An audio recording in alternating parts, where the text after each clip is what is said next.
আসসালামু আলাইকুম গাইস, সবাই কেমন আছেন? আশা করি সবাই ভালো আছেন। তো আজকে আমরা আপনাদের এমন একটা জায়গার ভিতরে নিয়ে আসছি যেটা এক কথায় ভুতুরে এরিয়া নামে পরিচিত। তো মনে করেন জায়গাটা আমি আপনাদের পরে বলতাছি।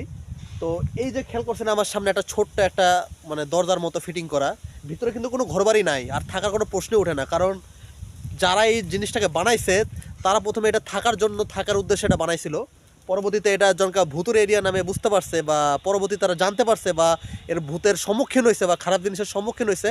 পরবর্তীতে তারা এগুলা করা বন্ধ করে দিছে।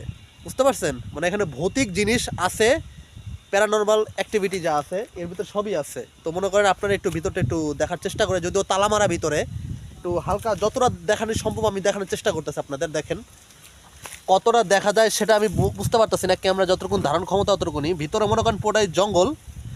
আর আমি এখন যেখানে দাঁড়িয়ে রয়েছি, হয়তো পিছনে আপনারা রোড দেখতে পাইতেছেন, এনে গাড়ি ঘোড়া কিছু চলে না, স্যাম্পল শুধুমাত্র পর্যটকদের জন্য রাখা হয়েছে আর কিছুই না।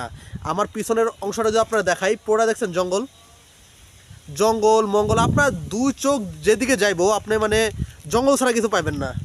ঠিক আছে, আমার এই পাশটাও দেখাই, পড়ে জঙ্গল। মানে আপনি ছোট একটা দেওয়ালের মতো নির্মাণ করছে, কিন্তু তারপরেও মনে করেন যে জঙ্গলে ঘেরা। আপনি মানুষজন আগামী 10-15 কিলোমিটার ভিতরে কোনো মানুষজন পাইবেন না আপনারা, কোনো মানুষজনই নাই এর ভিতরে।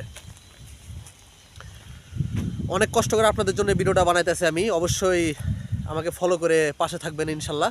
আর দেখেন এই যে দেওয়াল নির্মাণ করছে, পিছনে গাছ লাগানো হয়েছে, মানে এই জায়গাটা পুরো ভৌতিক পরিবেশ। দিনের বেলায় এত জনমানবহীন, কোনো মানুষজন নাই, আর রাত্রে তো হাঁটলে বুঝতে পারতেছেন যে একা একা হাঁটার কত রিস্ক। কারণ আমাদের মুসলমান ধর্মে অবশ্যই জিনের কথা উল্লেখ করা আছে, অবশ্যই খারাপ জিনিস আছে, ভালো জিনিস আছে, খারাপ জিনিস আছে। তারপর পিছনের অংশটা আরেকবার দেখে আপনাদের, দেখছেন জঙ্গল। মানে মনে হইতেছে ধরতে গেলে আমি একটা আফ্রিকা এসে পড়ছি, এমন একটা মনোভাব হইতেছে যেন আমি আফ্রিকার কোনো জঙ্গলে এসে পড়ছি আমি। তো দেখেন এই জায়গাটার কথা যদি একটু ছোটোখাটো একটা ইতিহাস তুলতে যাই, তো এটা মনে করেন আজ থেকে 10-12 বছর আগের ঘটনা এটা। এই জায়গাটা মনে করেন কিছু মানুষ বসবাস করতো।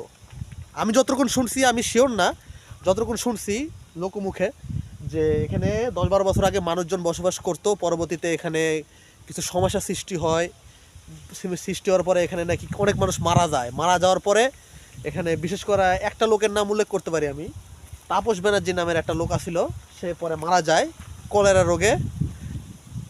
মারা যাওয়ার পরে তারপরে তার নাকি এটা ভৌতিকভাবে তার সে আত্মা হয়ে যায়। আত্মা হয়ে যাওয়ার পরে এখন মানুষকে নাকি রাতে বিরাতে তাদের ভয় দেখায়।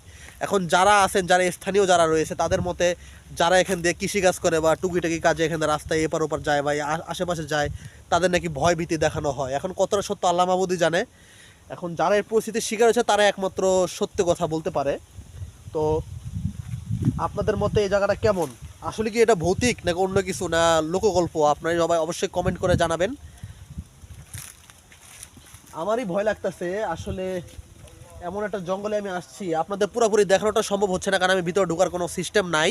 ভিতর অংশে মালিক কর্তৃপক্ষ যাদের এটা ছিল, তারা তালা মেরে দিছে যাতে করে বাইরের কোনো পাবলিক অনুপ্রবেশ না করতে পারে এবং ক্ষতির সম্মুখীন না হয়। আশা করি আমার কথা বুঝতে পারছেন। তো আমি এখানে বেশিক্ষণ থাকবো না, চলে যাব, যেহেতু জায়গাটা খারাপ। তো আজকের মতো সবাই এই পর্যন্তই। ইনশাল্লাহ সবাই ভালো থাকবেন। ইনশাল্লাহ পরবর্তী আরেকটি ব্লগ নিয়ে আপনাদের সামনে আসবো, হাজির হব। ততক্ষণ পর্যন্ত আল্লাহ হাফেজ।